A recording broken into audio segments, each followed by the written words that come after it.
Romanos capítulo 8, nós vamos ler do verso 19 até o verso 22.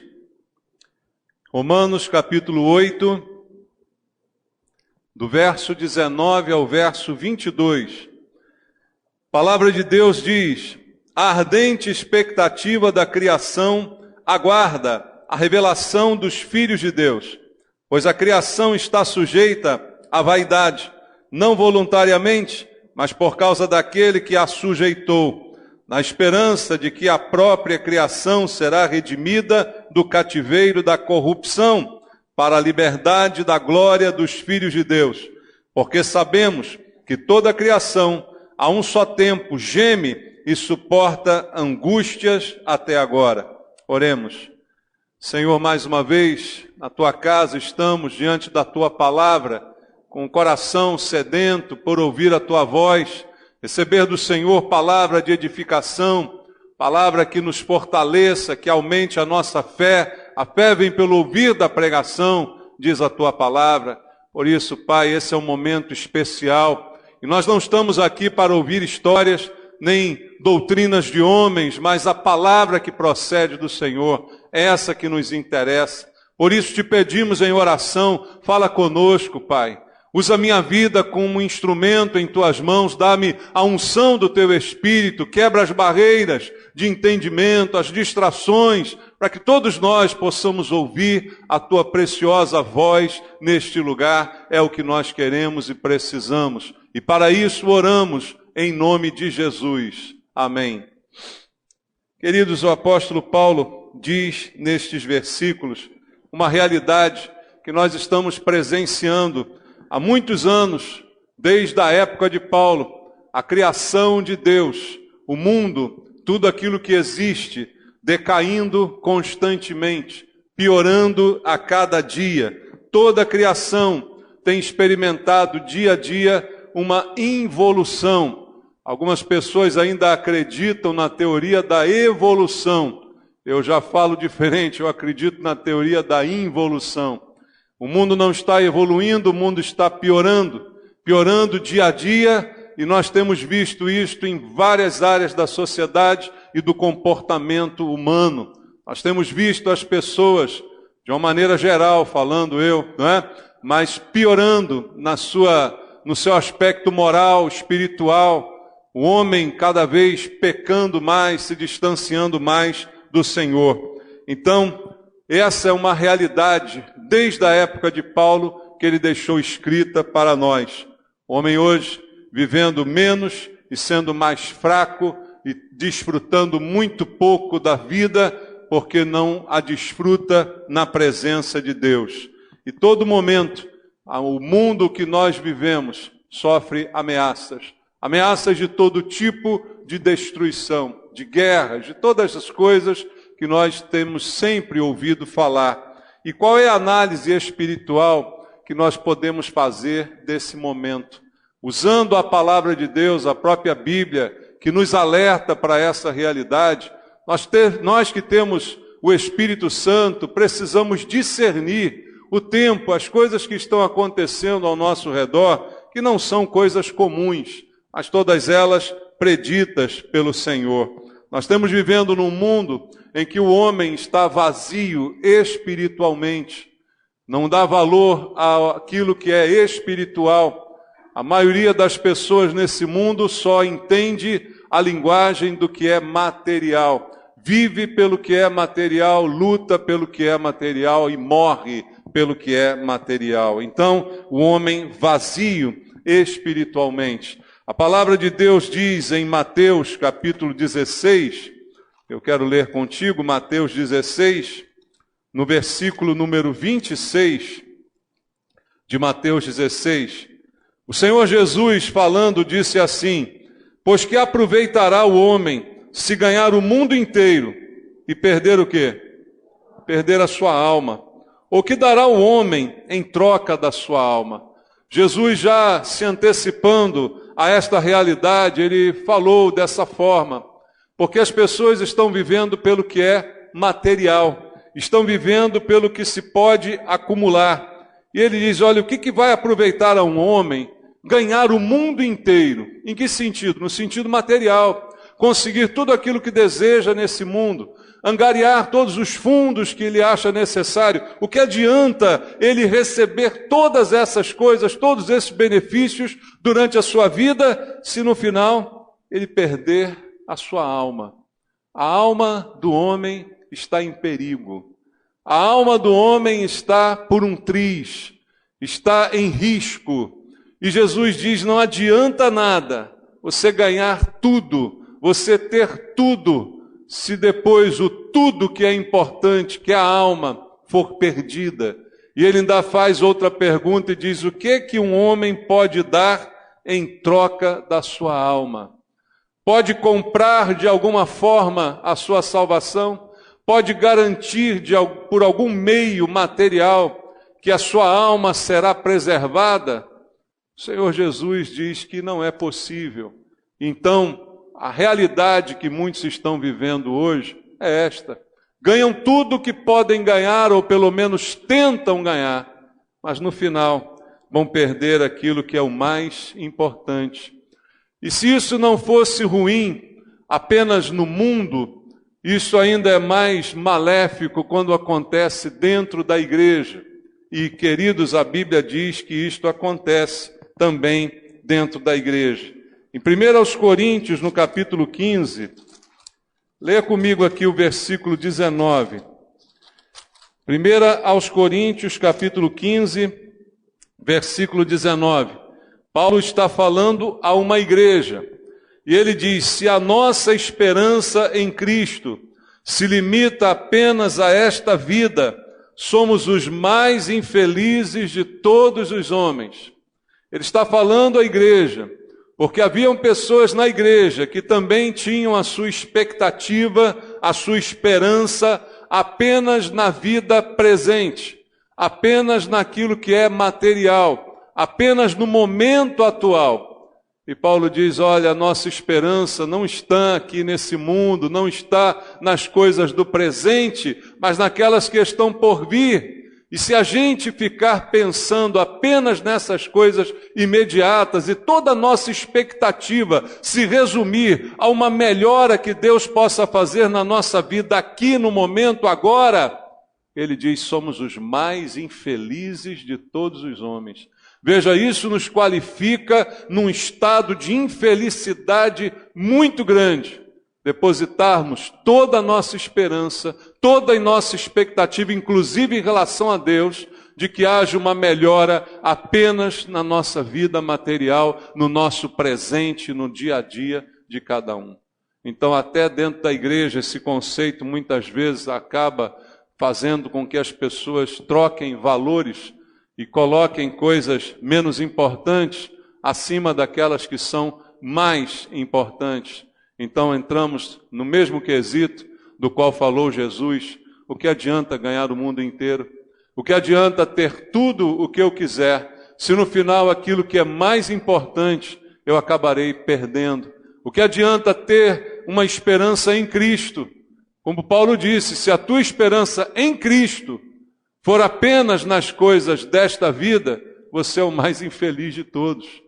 Então, o que adianta também ter uma esperança em Cristo, mas ser uma esperança centrada, direcionada a valores errados, que não vão acrescentar nada à minha vida, pelo contrário, farão de mim uma pessoa bastante infeliz. Então, olhando para esse estado espiritual, em que o homem vazio espiritualmente apenas deseja preencher esse vazio com as coisas que o mundo pode oferecer. E pior que na igreja, o mesmo sentimento está presente na vida de algumas pessoas e tentam preencher esse vazio com coisas que supostamente Deus pode dar a elas. E aí buscam a Deus pelo que Ele pode fornecer. Deus se torna um grande fornecedor daquilo que eu preciso.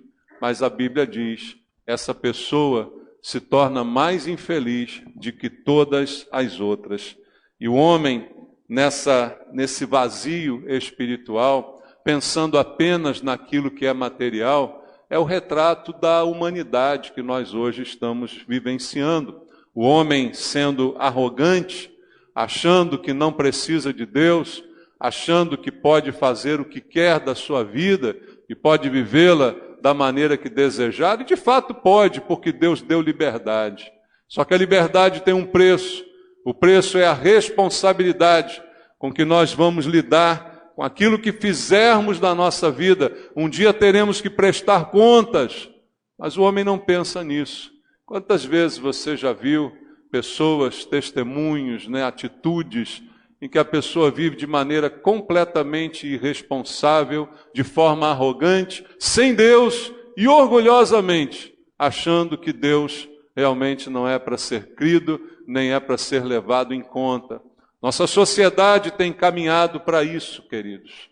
Nós estamos caminhando para um mundo em que Deus será colocado de lado, em que a crença em Deus será uma coisa absurda, será um símbolo de atraso, de falta de desenvolvimento, de falta de inteligência. Porque o homem que se acha inteligente, ele acha que ele a si mesmo se basta, e acreditar num Deus que ele considera ser um amigo imaginário não é produtivo, nem é razoável e muito menos inteligente. Assim as pessoas estão vivendo na sua própria arrogância. Alguns exemplos na história que a gente conhece que mostram que isso não é de hoje. Dizem que quando o Titanic foi lançado, estava escrito no navio: este é o navio que nem Deus afunda. Eu não estou dizendo que Deus afundou o Titanic. Não, irmãos, Deus tem mais o que fazer, tá bom? Deus foi lá e afundou o Titanic. Não, eu estou rindo do orgulho do homem, da vaidade do homem, de achar que ele pode fazer alguma coisa que seja imune, que dure para sempre. Só quem faz coisas eternas é o Deus eterno, irmãos. Disseram também os Beatles, somos mais famosos que Jesus Cristo. Não duraram 2 anos depois disso e a banda se desfez. Não foi Jesus que desfez os Beatles, foi a própria vaidade, foi o próprio orgulho. Brigaram entre si. Deus não precisa fazer nada. O próprio homem se destrói. O próprio homem, na sua vaidade, na sua arrogância, ele mesmo acaba destruindo a sua própria vida. E a gente hoje vive numa sociedade assim. Poderia chamar de uma sociedade suicida, porque as pessoas caminham a passos largos para a morte. E para uma morte que não tem esperança e não tem solução. Porque morrer, todos nós vamos morrer um dia. Todos vamos morrer. Só que há uma diferença numa promessa feita por Jesus Cristo. Aquele que crê em mim, ainda que esteja morto, viverá. Crês tu nisto? Ele perguntou. Essa é a esperança que nós temos. Mas a sociedade que a gente vive caminha para a morte, as pessoas caminham para a morte, uma boa, sem nenhum tipo de preocupação, caminham para a morte. E o homem busca ser feliz. E buscando ser feliz, ele vive fazendo de tudo para que essa felicidade seja inalcançável. Essa é uma frase também dita por Agostinho, filósofo. O homem deseja ser feliz, mesmo quando vive a tornar a felicidade algo impossível, porque ele mesmo trabalha contra a sua própria felicidade. Querendo melhorar, o homem piora. Querendo evoluir, ele involui. Querendo crescer, ele diminui. E é isso que nós temos vivenciado na nossa sociedade. E o que está por trás dessa crise é o próprio homem afastado de Deus, desde o Éden. Veja, o Senhor quer resgatar, o Senhor quer reconciliar, mas o homem insiste em viver separado, insiste em viver longe do Criador e dá as costas àquele que deseja salvá-lo. E salva de graça, mas ele não quer, até porque, sendo de graça, não há mérito nenhum em mim, não paguei, não conquistei, não ganhei. O homem deseja tudo isso, então recusa aquilo que Deus tem oferecido gratuitamente. E com isso os valores da humanidade vão piorando a cada dia. Os nossos valores, queridos, estão se degradando. Os valores humanos estão se degradando. E há um grupo ainda que acredita no humanismo, de que o homem tem jeito, de que o próprio homem vai melhorar, vai evoluir. e tantas coisas são feitas nesse sentido, mas nenhuma delas gerará fruto, porque estão distantes da palavra de Deus e dos propósitos do Senhor. O homem hoje não sabe o que vale mais. O que vale mais é o ser humano ou é o lucro de uma empresa ou de uma aplicação? O que vale mais na pessoa é a própria pessoa ou o que ela possui, o que ela tem, o que ela pode conquistar? E esses valores errados afetam toda a natureza. Por isso Paulo disse no texto que a gente leu, a criação geme. E aí nós vemos uma influência ruim na natureza, nos animais, em todas as áreas. O homem destruindo a criação de Deus. O homem por valores errados, vivendo por esses valores, fazendo prejuízo atrás de prejuízo. O apóstolo Paulo, falando sobre esta situação, disse em 2 Timóteo, no capítulo 3, até o versículo 5, ele faz um retrato do que nós estamos vivendo hoje. Ele diz assim: sabe, porém, isto, nos últimos dias sobrevirão tempos difíceis. Estamos vivendo tempos difíceis. Pois os homens serão egoístas, avarentos, jactanciosos, arrogantes, blasfemadores, desobedientes aos pais, ingratos, irreverentes, desafeiçoados, implacáveis, caluniadores, sem domínio de si, cruéis, inimigos do bem, traidores, atrevidos, enfatuados, mais amigos dos prazeres do que amigos de Deus, tendo forma de piedade, negando-lhe, entretanto, o poder. Foge também destes, Paulo disse a Timóteo. Um retrato fiel do que estamos vivendo. Por isso podemos crer, estamos vivendo os últimos dias, irmãos. Os últimos dias chegaram.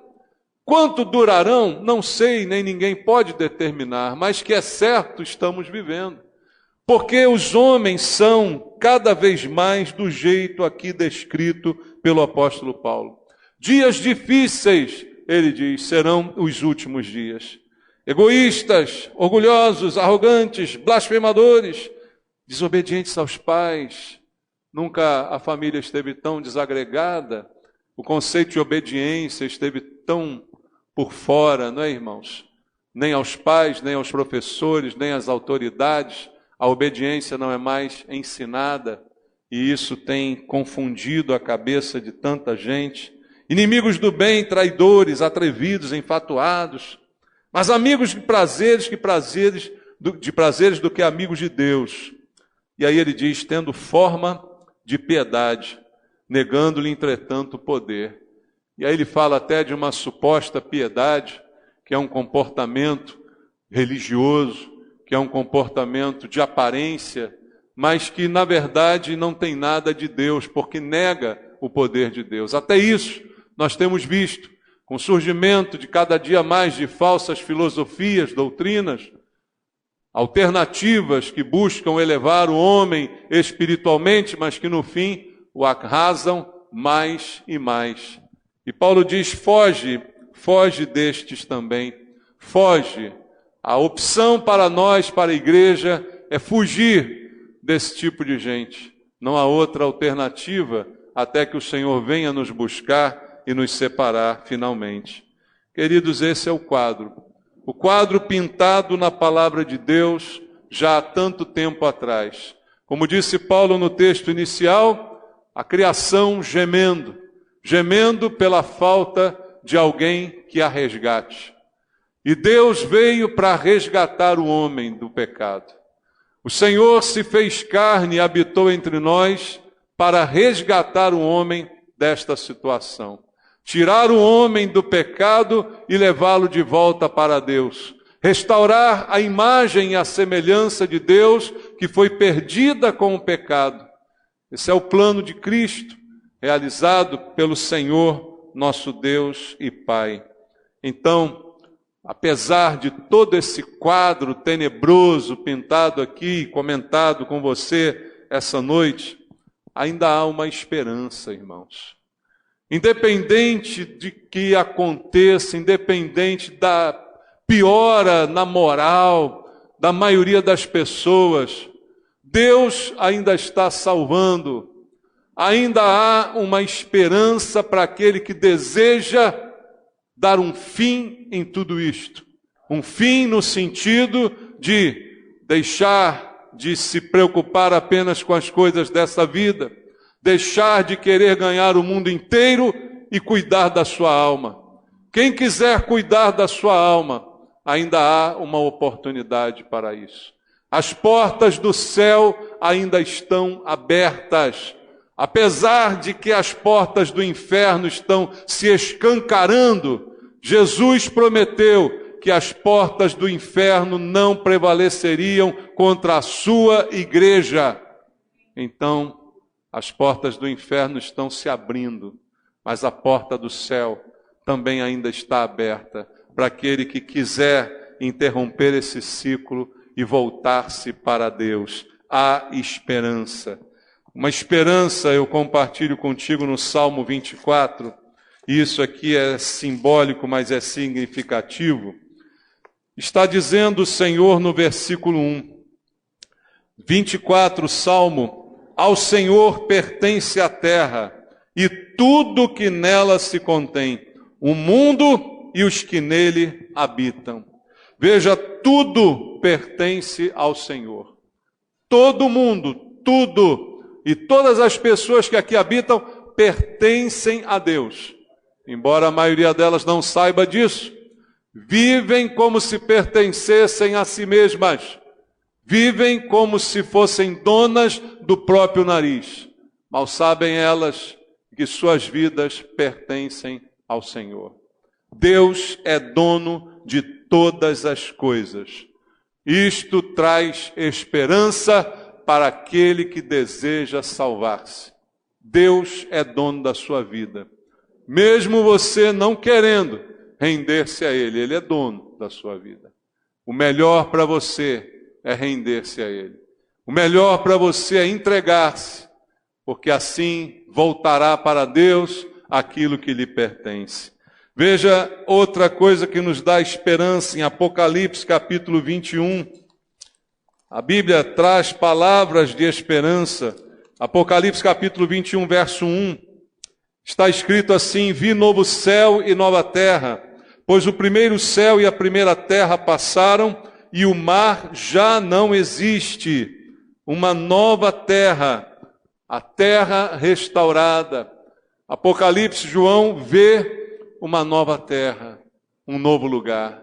Deus está preparando um novo lugar. Jesus disse: eu vou, mas eu vou preparar lugar. Deus está preparando uma nova terra, totalmente diferente desta a qual nós estamos acostumados, cheia de contaminação até na natureza, como nós temos presenciado. Mas Deus tem um lugar reservado para aquele que se entrega para Ele. Há uma esperança de um mundo melhor, há uma esperança de uma restauração, há uma esperança em Deus, porque Ele é o dono de todas as coisas. Veja em Isaías capítulo 11, no livro do profeta Isaías, no capítulo número 11, no versículo 1 em diante, até o verso 9, está escrito assim: do tronco de Jessé sairá um rebento, e das suas raízes um renovo. Repousará sobre ele o Espírito do Senhor, o Espírito de sabedoria, de entendimento, o Espírito de conselho, de fortaleza, o Espírito de conhecimento e de temor do Senhor. Deleitar-se-á no temor do Senhor, não julgará segundo a vista dos seus olhos, nem repreenderá segundo o ouvir dos seus ouvidos, mas julgará com justiça os pobres, e decidirá com equidade a favor dos mansos da terra. Ferirá a terra com a vara de sua boca, e com o sopro dos seus lábios matará o perverso. A justiça será o cinto dos seus lombos, e a fidelidade o cinto dos seus rins.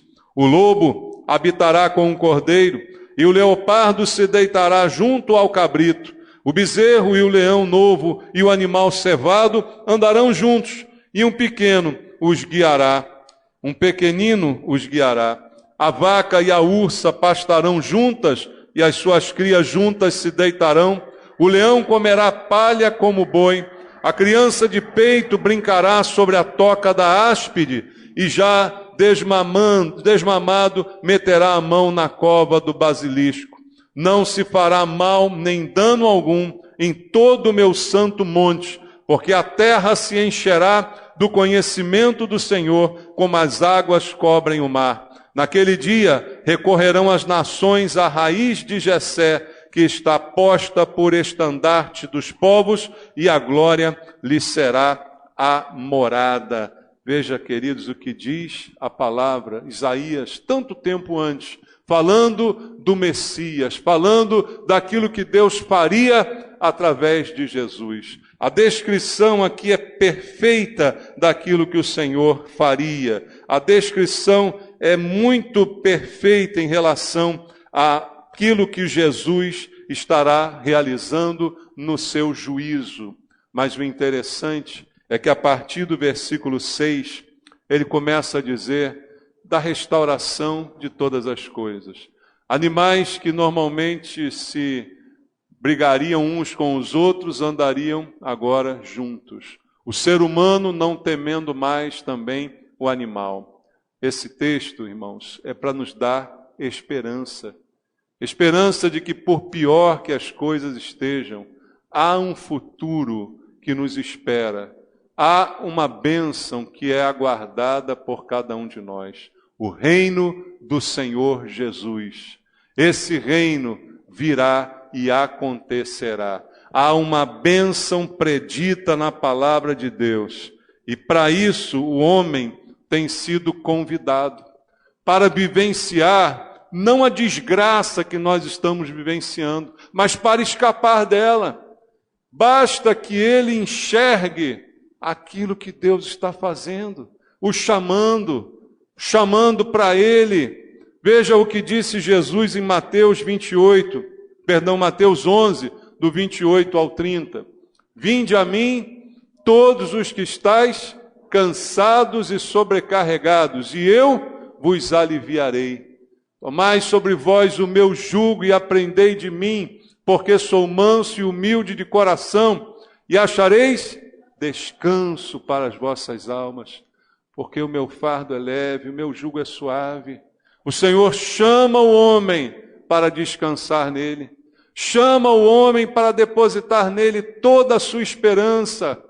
Se o homem está cansado desse mundo, cansado de tudo isso que foi dito aqui, de toda essa falta moral, de toda essa luta em glória por algo que ele nunca alcança, o desejo de ter, que nunca preenche o seu coração, porque sabe que a sua alma está em risco.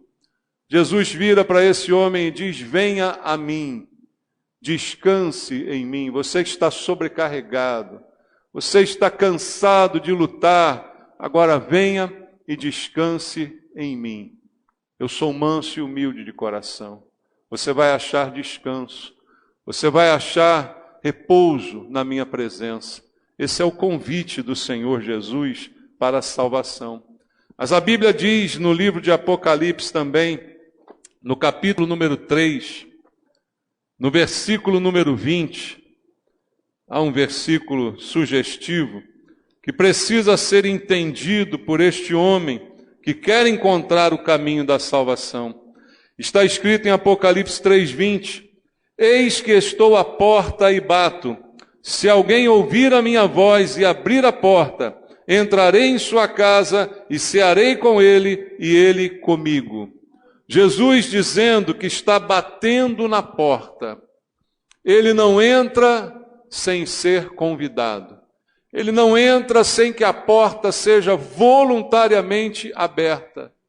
Ele tem autoridade sobre todas as coisas, ele poderia entrar aonde ele quisesse, ele poderia arrombar a porta que quisesse arrombar.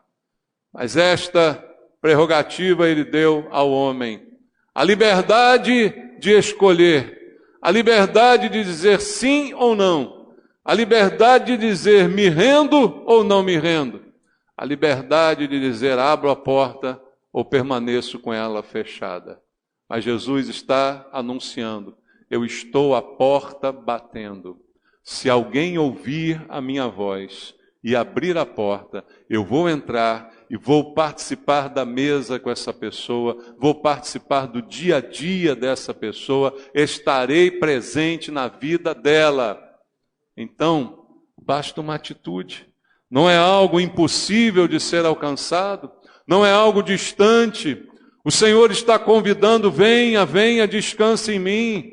Ele está dizendo, eu estou batendo na sua porta, abra a porta, me deixe entrar. Eu quero participar da sua vida. Para de tentar viver por você mesmo, para de tentar ganhar tudo por si mesmo. Deixa eu entrar na sua vida, deixa eu dar um sentido para ela, deixa eu dar um rumo para você. Mas é preciso que a pessoa abra a porta. E o que diz a Bíblia também em relação a isso, irmãos, em João, no Evangelho segundo João, no capítulo número 3, todo mundo conhece João 3,16, não conhece? Em João 3,16, mas continua até o verso 18, a leitura, diz assim, porque Deus amou ao mundo de tal maneira, que deu o seu Filho unigênito para que todo que nele crê não pereça, mas tenha a vida eterna. Está aí a oferta da vida eterna, a razão da vinda de Cristo, entregar sua vida, para que aquele que nele creia, receba imediatamente a vida eterna. Porquanto, Deus enviou seu Filho ao mundo, não para que julgasse o mundo, mas para que o mundo fosse salvo por ele. Mas no verso 18 ele diz, quem nele crê não é julgado, o que não crê já está julgado, porquanto não crê no nome do unigênito Filho de Deus. Aqui está o amor de Deus, derramado em todos os corações por todas as pessoas desse mundo. Amou de tal maneira que proveu um meio para que o homem escape do seu destino, que é a morte, do seu destino, que é o sofrimento e a separação eterna, e venha para Deus. O meio foi provido pelo Senhor, por causa do seu grande amor. E foi para isso que veio Jesus, para salvar.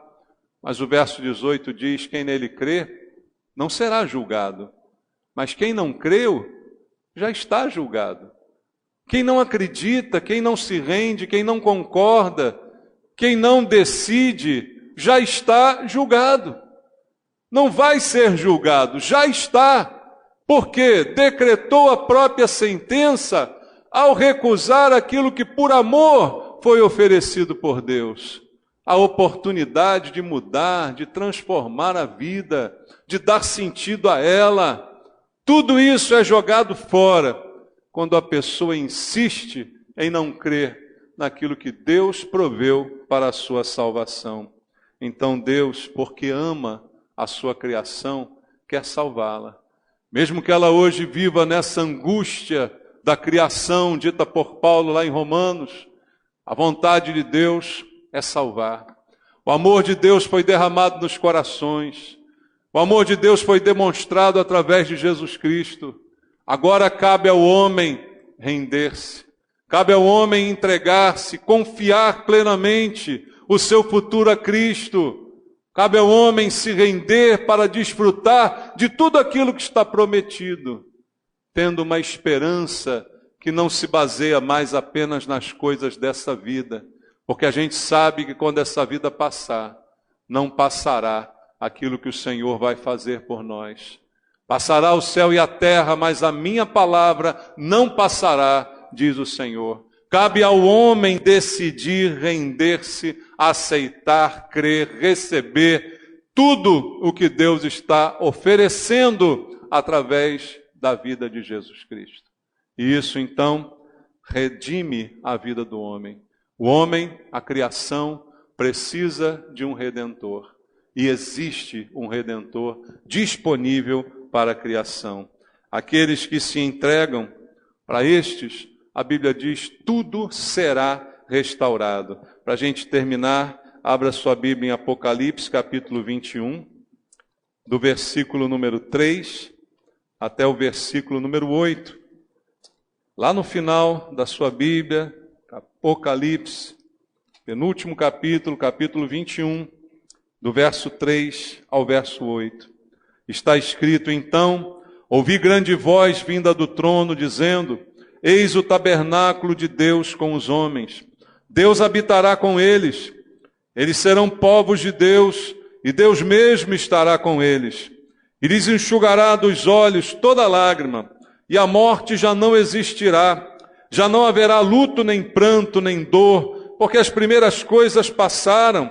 E aquele que está sentado no trono disse: eis que faço nova todas as coisas. E acrescentou: escreve, porque estas palavras são fiéis e verdadeiras. Disse-me ainda: tudo está feito. Eu sou o alfa e o ômega, o princípio e o fim. Eu, a quem tem sede, darei de graça da fonte da água da vida. O vencedor herdará estas coisas. Eu lhe serei Deus, e ele me será filho.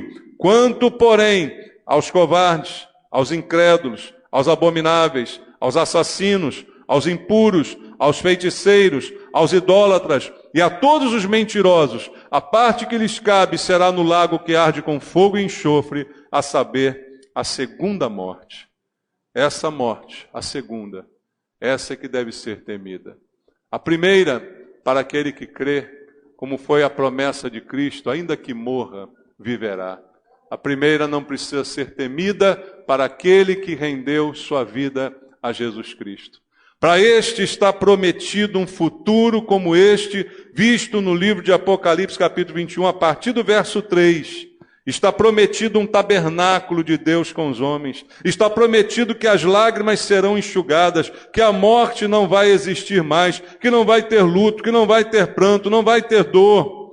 Tudo isso é promessa de Deus, porque Ele diz que fará nova todas as coisas. Tudo será feito de novo, tudo novo, feito pelo Senhor Jesus. E de graça Ele dará a água da vida, que é aquela que de fato mata a sede que o homem possui. Hoje o homem está sedento e não tem onde matar a sua sede, mas a fonte está disponível.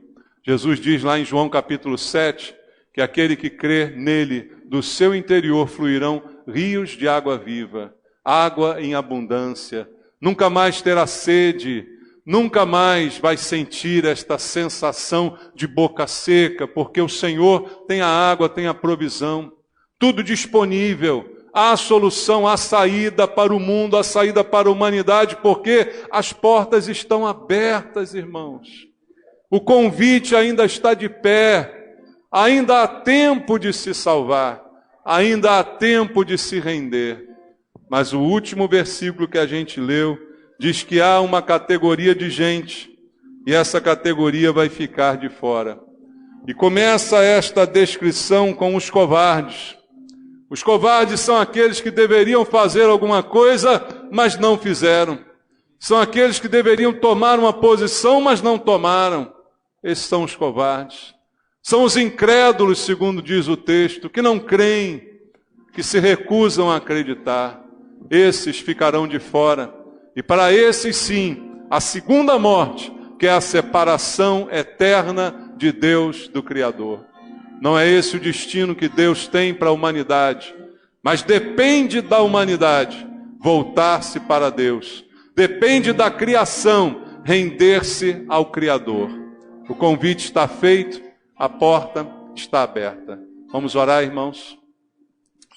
Pai, eu quero pedir ao Senhor essa noite mais uma vez, que o Espírito Santo, que é aquele que convence do pecado, da justiça e do juízo, possa ter tocado nos corações, tanto aqui quanto naqueles que ouvem pela internet.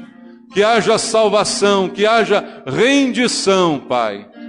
E agora, Senhor, como recomenda a Tua palavra, há uma oportunidade para a confissão pública, para o compromisso público, porque diz a Bíblia: aquele que me confessar diante dos homens, eu também o confessarei diante de meu Pai. Então há uma oportunidade. Se há alguém aqui essa noite que deseja confessar Jesus como Senhor e Salvador, que deseja render-se a Cristo de forma pública, para ser também confessado publicamente por Cristo no céu, há uma oportunidade para você. Levante a sua mão onde você está e eu quero orar junto com você. Há alguém essa noite querendo render a sua vida a Jesus Cristo? Levante a mão. Não? Amém. Deus sabe todas as coisas. Pai, muito obrigado por essa noite na tua casa, por esse momento em tua presença, pela tua palavra que foi proferida, que ela alcance muitas vidas através da internet. Que o Senhor faça a tua vontade. Te agradeço, ó Deus, por aqueles que aqui estão e que já renderam suas vidas ao Senhor. Que haja certeza de que mesmo diante desse quadro caótico que estamos vivendo, há esperança em Deus. E nessa esperança é que nós vamos viver. Abençoa, Pai, o teu povo, eu te peço, em nome de Jesus. Amém.